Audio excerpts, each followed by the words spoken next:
Emmanuel Foucard, il y a quelques chiffres qui sont arrivés à Martigues notamment, mais aussi Port-de-Bouc, un peu Istres. Dans quel état d'esprit vous êtes?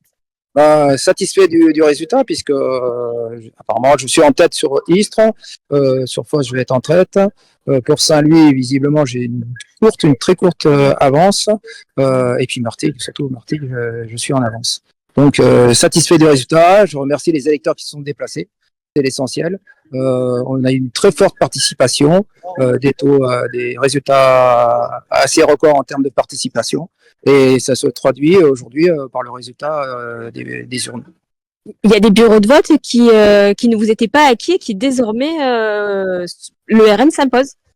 Il y a des bureaux de vote où nous sommes imposés, oui, contrairement à, on va dire, à d'habitude, sur un premier tour.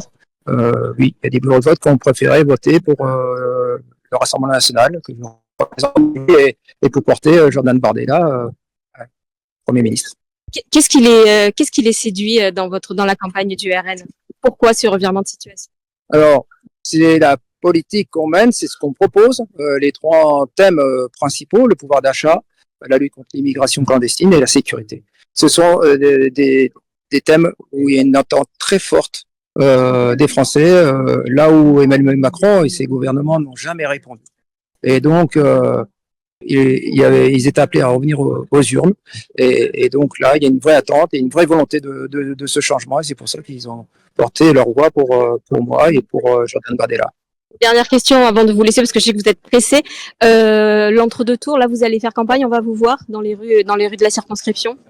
Alors oui, forcément, on va être sur le terrain, les documents vont être imprimés dans la nuit pour pouvoir être efficace et rapide, être on va dire dès mardi matin, être sur les marchés, mais il y a aussi aller à la rencontre des citoyens chez eux, sur les secteurs où on a été très fort, parce que il faut s'assurer de la victoire.